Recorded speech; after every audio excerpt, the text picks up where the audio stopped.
ఈ ట్రైలర్స్ మధ్యలో ఏదో వెలితిగా అనగానే మన కాంగ్ మామ ఈ కింగ్ లేకుండా ట్రైలర్స్ అన్ని కంప్లీట్ చేస్తారా అని గుండెలు బాదుకుంటూ భూమిలో నుండి బయటకు వచ్చేసాడు కొత్త ట్రైలర్తో. ఎరా ఈ మూవీని ఒక్కడిది అనుకున్నావా? మరి They don't have to like each other. అదే మల్టీ స్టారర్ లేండి. ఈ గుజిరా గాడు ఏంద్రా ఏదో అన్నావు? అదే గాడ్జిల్లా అని చెప్పి జపాన్ అంటున్నా. మేమిద్దరం కలిసి వస్తున్నాం, సో మీ ఆశీర్వాదాలు కావాలి. ఇక ట్రైలర్ బ్రేక్ డౌన్ లోకి దిగేద్దామా?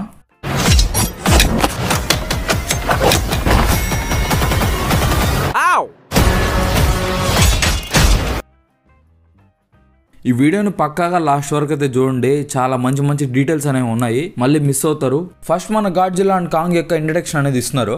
తర్వాత జియాకి ఫ్యూచర్లో జరగబోయే విధ్వంసం గురించి ఓ విజన్స్ లాగా కనిపిస్తున్నాయి. అందులో మన స్లో మోషన్ చేసి చూస్తే జియా కళల్లో మోత్రాలాగా కనిపిస్తుంది. అంటే మోత్రా రిటర్న్ వచ్చే అవకాశం ఉంది ఈ మూవీ ద్వారా. మళ్ళీ నాకు తెలిసి గాడ్జిల్లా అండ్ కాంగ్కి హెల్ప్ కోసం ఈ హాలా ఎర్త్లో ఉండే ఈ మనుషులు అండ్ జియా మోత్రాన్ని తిరిగి రివైవ్ చేస్తారు. ఈ షాట్లో మోత్రా తిరిగి వస్తుంది అన్నట్లు నాకైతే అనిపిస్తుంది. అలానే గాడ్జిల్లా యొక్క ఇంకో ఫామ్ ను కూడా మనం చూడొచ్చు. ఇది గాడ్జిల్లా యొక్క పింక్ ఫామ్ కన్నా ముందుండేది. ఆ తర్వాత షాట్ లో scar king versus Kong and Shimo versus Godzilla fight అయితే మనం చూడొచ్చు. ఒకే ఫ్రేమ్ లో 4 టైటన్స్ అయితే ఫైట్ చేసుకుంటున్నాయి. ఇవన్నీ జియాకి విజన్స్ రూపంలో కనిపిస్తూ ఉన్నాయి. ఏదో పెద్ద ప్రమాదం రాబోతుంది అని చెప్పేసి జియాకి ఈ విజన్స్ రావడం అండ్ అలానే గాడ్జిల్లా అండ్ కాంగ్ కి ఈ సిగ్నల్స్ అనేవి తెలుస్తూ ఉంటాయి. అందుకే గాడ్జిల్లా ఇక్కడ అదేదో పెద్ద ప్రమాదం అనేది రాబోతుందని చెప్పేసి king of the monsters last లో ఎలాగైతే మోత్రా ద్వారా ఒక అప్గ్రేడ్ అనేది జరుగుతుందో అలానే ఈ షాట్ లో న్యూక్లియర్ పవర్ ప్లాంట్ దగ్గర హ్యూమన్స్ యొక్క సహాయంతో మిసైల్స్ ను వేపించుకొని రేడియేషన్ ద్వారా అది పవర్ఫుల్ అవుతుంది. తనకి పవర్ఫుల్ అనిపించిన తర్వాత ఆ సిగ్నల్ వస్తున్న చోటుకి మన గాడ్జిల్లా వెళ్తుంది. ఇంకా అలానే నా థియరీ ప్రకారం ఈ గాడ్జిల్లా బ్లూ ఫామ్ లో ఉన్నప్పుడు హాలా ఎర్త్ కి వెళ్లి షిమో చేతుల్లో ఓడిపోతుంది. అదే ఈ మూవీ యొక్క వేరే విలన్ అన్నమాట, మెయిన్ విలన్. దాని చేతిలో ఓడిపోతుంది. అందరి ముందు పరిగిపోయిందిగా, ఇంకెలా తలెత్తుకుంటాం. ఆ తర్వాత అది ఐస్ గ్లేషియర్ లో ఇలా హైబర్నేషన్ కి వెళ్ళిపోతుంది. ఇంకా మనం ముందు ట్రైలర్స్ లో చూసిన ఈ ప్లేస్ నుండి ఎనర్జీ అనేది తను తీసుకొని పింక్ గాడ్జిల్లాగా పవర్ఫుల్ ఫామ్ లోకి అయితే మారిపోతుంది. ఇంకోవైపు ఆ ప్రమాదాన్ని వెతుక్కుంటూ వెళ్ళే టైంలో ఈ సుకో అదే ఈ పిల్ల ఏపైతే మన కాంగ్ని వాళ్ళ రాజ్యంలో జరుగుతున్న దుర్మార్గమైన పాలన ఎదుర్కోవాలని చెప్పేసి తనకు తీసుకెళ్తుంది ఆ ప్లేస్కి. అక్కడ స్కార్తో మనోడికి ఫైట్ జరుగుతుంది. ఈ స్కార్ గాడు కాంగ్ కన్నా చాలా స్పీడ్గా ఉంటాడు. ఇంకో థియరీ ఉంది, నాకు తెలిసింది చెప్తాను. అదేంటంటే ఈ సుకో ఉంది కదా, ఈ పిల్ల ఏపు వాళ్ళ నాన్నని ఈ స్కార్ అయితే చంపేసి ఉంటాడు. ఎందుకంటే తన రాజుగా పనికిరాడని చెప్పేసి ఈ సుకో వాళ్ళ నాన్న అయితే ఎదురు తిరుగుంటాడు.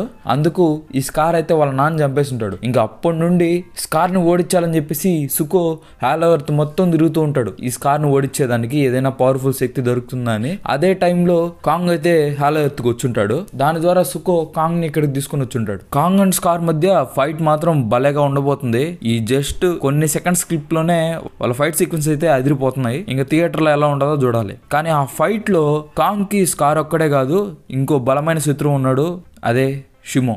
ఇది ఒక ఐస్ మాన్స్టర్. దీన్ని స్కార్ తనకుండే టెలిపతి పవర్స్ ద్వారా కంట్రోల్ చేస్తూ ఉంటాడు. ఈ పర్టికులర్ షాట్ లో మనం చూసుకుంటే స్కార్ షిమోని ఈ లావా ఎక్కువగా పడేలా చేసి దాని షిమోకి బయట రాకుండా ఓ గోడలాగా వాడుతూ ఉంటాడు. ఈ షిమో బయటికి రావాలంటే ఈ లావా ప్రవాహాన్ని దాటాలి, కానీ దాన్నే ఒక జైలులాగా మార్చి స్కార్ దాన్ని అక్కడ బంధించుంటాడు. ఇంకా ఎప్పుడైతే దీని అవసరం పడుతుందో అప్పుడు కొన్ని రాళ్ల సాయంతో ఆ లావా యొక్క ప్రవాహాన్ని తగ్గించి షిమో బయటకు వచ్చేలా చేస్తాడు. అదే సీన్ మనం ఇక్కడ చూస్తున్నాం. ఇది నిజంగా చాలా బాగా అనిపించిన డీటెయిల్, సో అందుకని షేర్ చేసుకుంటున్నాం. ఇంకా గాడ్జిల్లా అండ్ కాంగ్ ఇద్దరు భయపడ్డ భయంకరమైన సిగ్నల్ ఇదే షిమో యొక్క బలం కాంగ్ అండ్ గాడ్జిల్లాకి వాళ్ళ పూర్వీకుల ద్వారా తెలుసుంటుంది. షిమో గురించి చెప్పాలంటే మాన్స్టర్ వర్స్ ప్రకారం ఎర్త్ మీద ఐస్ ఏజ్ కారణం ఈ మాన్స్టరే. అదంత పవర్ఫుల్ అనమాట. దీనికి Kong, Godzilla, Skar or remaining titans లాగా అంత ఓన్ తెలివితేటలు అనేవి దానికి ఉండవు అనమాట. ఇది కొద్దిగా మందబుద్ధి. ఇది కేవలం గుడ్డిగా విధ్వంసాన్ని ఒక్కటే చేస్తూ ఉంటుంది అనమాట. దాంతోడు ఈ స్కార్ అవకాశాన్ని ఉపయోగించుకొని టెలిపతి పవర్స్ ద్వారా ఈ మాన్స్టర్ని అయితే తనకు ఉపయోగపడేలాగా పెట్టుకో ఉంటాడు. ఈ షిమో నుండి వచ్చిన సిగ్నల్స్ అంత డేంజర్ అవడం వల్లే కాంగ్ ఇక్కడ డైరెక్ట్గా దాన్ని ఎప్పుడైతే చూస్తుందో ఆ కళ్ళల్లో భయమాశ్చర్యం మనకు కనిపిస్తూ ఉంది.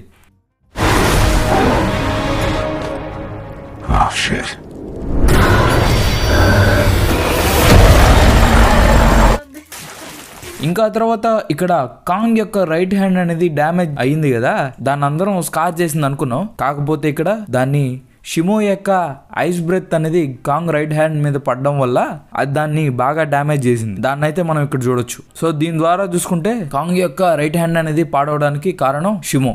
అందుకే తన హ్యాండ్కి ఆ బీస్ట్ గ్లోవ్ని హెల్ప్గా అలానే పవర్స్ని పెంచేలా మోనార్క్ అయితే తనకు తయారు చేయిస్తుంది.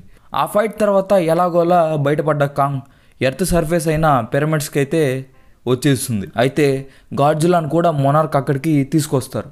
ఎందుకంటే వీళ్ళిద్దరు కలిసి మాట్లాడుకొని ఆ తర్వాత కదా ఫైట్కి వెళ్ళాలి, అందుకే వీళ్ళిద్దరిని ఇక్కడ రప్పిస్తారు. అక్కడ వీళ్ళిద్దరి మధ్య మళ్ళీ ఓ ఫైట్ అనేది ఉంటుంది. సీరియస్ అనుకోవద్దు, ఏదో ఫ్రెండ్లీ మ్యాచ్ అనుకోండి అంతే. వాళ్ళిద్దరి మధ్య ఈగో ఉంటుంది కదా, నువ్వు గొప్ప నేను గొప్ప అని చెప్పేసి, దానికోసం ఒక 5 నిమిషాలు ఫైట్ ఉంటుంది. జస్ట్ ఊరికి అలా అప్పుడు వాళ్ళ భాషలో వాళ్ళు చెప్పుకుంటా ఉంటారు అనమాట, ఓరి నీ ఆగరా బాబు, నేను నీతో గొడవ పడ్డానికి రాలేదు, దీనికన్నా పెద్ద శత్రువు ఉంది, మనం కలిసి ఫైట్ చేయాలా, కొద్దిసేపు ఆగు, మన సంగతి మనం మళ్ళీ చూసుకుందాము అని చెప్తారనమాట. దానికి గాడ్జిల్లా అంటే విల్ డిస్కస్ ఇట్ లేటర్, తర్వాత మాట్లాడదాం. సరే. ఆ విధంగా ఓ ఫ్రెండ్లీ ఫైట్ అనేది ఇక్కడ జరుగుతుంది అనమాట. ఆ తర్వాత స్కార్ అండ్ షిమోని ఎలాగైనా ఓడించాలని చెప్పేసి మనోళ్ళు ప్లాన్ చేస్తూ ఉంటారు. ఈ మధ్యలో ప్రపంచాన్ని పూర్తిగా ఎక్స్ప్లోర్ చేయాలని చెప్పేసి మన స్కార్ కింగ్ ఎర్త్ సర్ఫేస్కి అయితే వచ్చేస్తాడు. ఇంకా అలానే కాంగ్ని కూడా చంపాలని చెప్పేసి తను ప్లాన్ చేస్తాడు. అదే టైంలో షిమో కూడా ఎర్త్ పైకి వచ్చేస్తుంది. కానీ దానికి తెలిసింది కేవలం విధ్వంసం. కాబట్టి ఎర్త్ని మళ్ళీ ఐస్ ఏజ్ లాగా మార్చేయాలని చెప్పేసి ట్రై చేస్తుంది. అదే సీన్ మనమైతే ఇక్కడ చూస్తున్నాం. ఇంకా అది బయటకు వచ్చేటప్పుడు అదనిలే ఇదనిలే ఏ తేడా లేకుండా వాటర్ని మేఘాలని కనపడినట్లు ఐస్ ఫ్రూట్ చేస్తుంది. ఆ సీన్ అయితే మనం ఇక్కడ చూడొచ్చు. ఇంకా వీళ్ళని ఆపేదానికి కాంగ్ అండ్ గాడ్జిల్లా టీమప్ అయ్యి Godzilla versus Shimo, scar king versus Kong అనేది ఫైట్ చూడబోతున్నాం మనం ఇక్కడ. ఈ మధ్యలో స్కార్ పన్ను అనేది ఊడిపోయేలా కాంగ్ కొట్టడానికి కారణం సుకోని మనం చూడొచ్చు స్లో మోషన్లో. సుకోని స్కార్ అయితే చంపేస్తూ ఉంటాడు గొంతు పట్టుకొని. ఈ ఫైట్లో సుకో కూడా కాంగ్ హెల్ప్ చేయాలని చెప్పేసి అక్కడికి వచ్చుంటాడు. ఈ మధ్యలో మనోడు ఇరుక్కోబోతాడు. ఇంకా ఆ దెబ్బకి కాంగ్ అయితే స్కార్ కింగ్ పళ్ళుడేలా కొడతాడు.